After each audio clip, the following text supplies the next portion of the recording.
Hey guys, Thomas the Solar Jr. here, aka Mustached Tom, here to review Captain America's Civil War with spoilers, if there are any to have in this movie.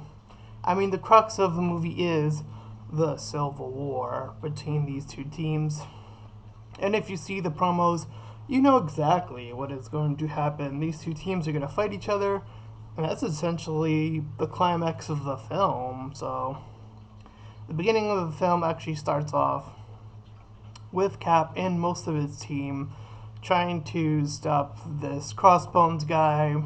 Not really a big villain, as he doesn't really even return later on in the film, which is where I thought they were gonna go for whatever reason, but they didn't.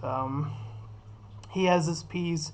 They blow up a portion of Ledveria, and they get blamed for it. So the government's gonna step in, say you have to sign this document saying whether or not you can fight.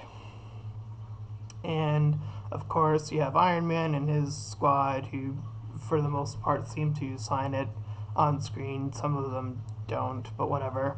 Um, Most of this build up is actually, to me, very similar to Batman versus Superman. So I know there might be a few other reviewers who are probably going to compare these two movies side by side. So I figure I might as well do the same. And since nobody's going to comment on it, probably on this video, I see this movie as almost an identical to Batman vs Superman. I said that a while ago in one of my earlier videos, but I see this just as a very similar movie, just with more people in it. The build-up is very much the same, where there's action sequences, and then there's build-up, and then there's action sequences, and then there's more build-up, and then you get your climax. So essentially, it almost has an identical structure to Batman vs Superman in almost every single way. Um, you have the Winter Soldier, who's sort of the crux of the majority of the split, as he's sort of blamed for the majority of the attacks, and then of course you have to have Hydra in there somewhere, but they get their stuff later on. Um, so of course Iron Man wants to go after them, and mainly the Winter Soldier, and there's more reason to later on. We find out that the Winter Soldier killed Iron Man's mom, so Iron Man now has the same complex as Batman. Martha, my mom, I'm angry at you. Even though Cap is saying all the stuff about how he's brainwashed, I'm still angry at you. So it's actually the opposite effect, but it's still the same thing that causes it. So if people are going to get upset over Martha, watch no one get upset over this. I mean, it's dumb. It is dumb. It's equally the same thing. So there you go. Civil War, the exact same thing, just with the opposite reaction to it. So there you go. We get Spider-Man, uh, who gets introduced as his human version, Peter Parker. Of course, Iron Man sways him over, and he's just there for that sequence and then for the battle, and then he's sort of just gone from the movie. That's pretty much only his only objective. He has his moments in the fight, of course, and everyone else does.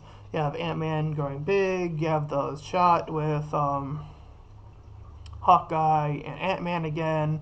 You have the Black Panther, who does a lot to try to stop the Winter Soldier throughout the movie, as we've seen in the trailer, so that's given away already. You have the whole Cap and Iron Man fighting each other, nearly torn, bloodied up, and all that stuff, which is actually pretty close to the end of the movie, which is also in the trailer. So spoilers. See, same thing. It's the exact same thing. Spoiler trailers. It's the same thing for both movies. So just as equally entertaining Batman vs Superman was for me personally, I find this in the exact same boat. So I'm gonna give it probably the same score I gave that movie, which is probably an enjoyable 7 out of 10, a solid movie all around. And for those who are wondering, Whose side was I on all along? Was I on Cap's side? Was I on Iron Man's side? And I say, neither. That's right. I say neither side because I am the leader of my own group. And it's about time we got some recognition. I'm talking, of course, about what other shameless plug other than Syndicate X.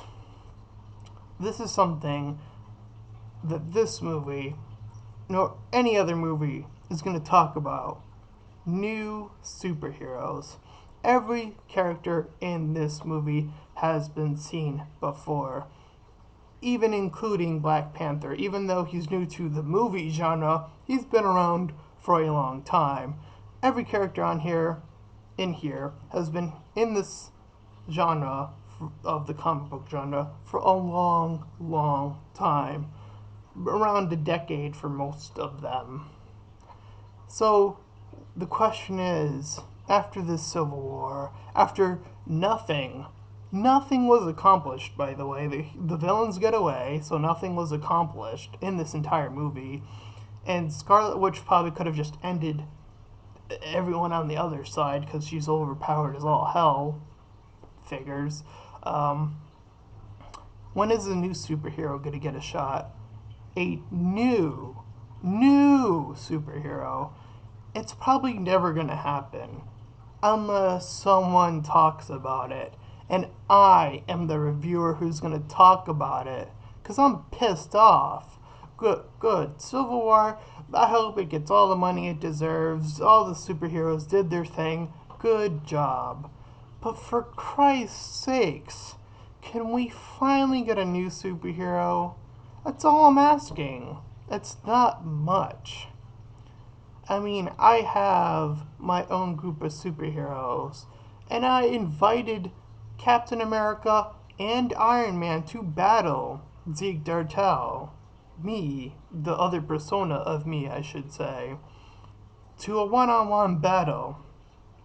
So you can guarantee, as a part of this review, I'm throwing down the gauntlet right now,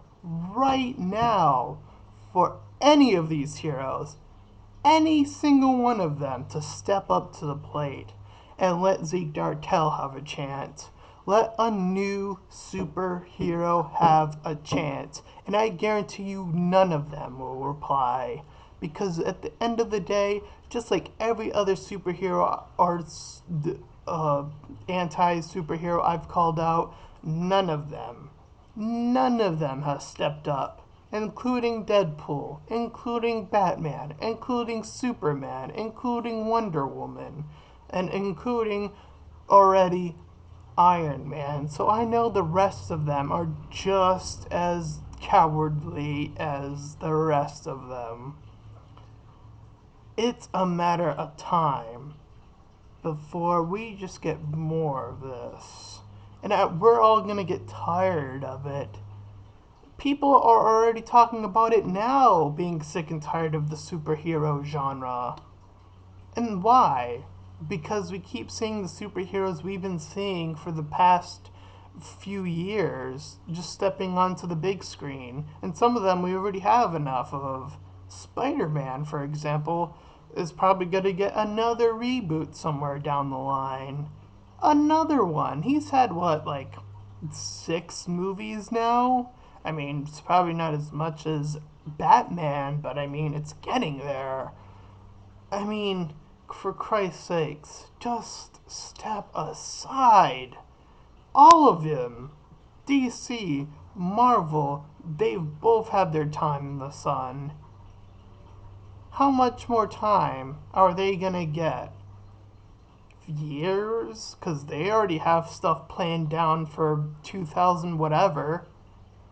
So when is it gonna happen? When are new superheroes gonna have a chance? When do we get to step in and do something? It's gonna be never, because no one's talking about it. I tried to even start a hashtag that went nowhere.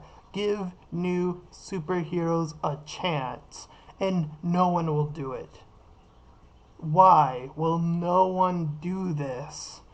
There are new superheroes that are trying, fighting, clawing and scratching their way just to get a chance. Why can't we get a chance? Why can't I get a chance as Zeak Dartail to prove my worth on the superhero market? I'm Thomas the Jr., aka Mustache Tom, and the gauntlet has been thrown down. Are all these superheroes the superheroes we want, or are they all just pussies?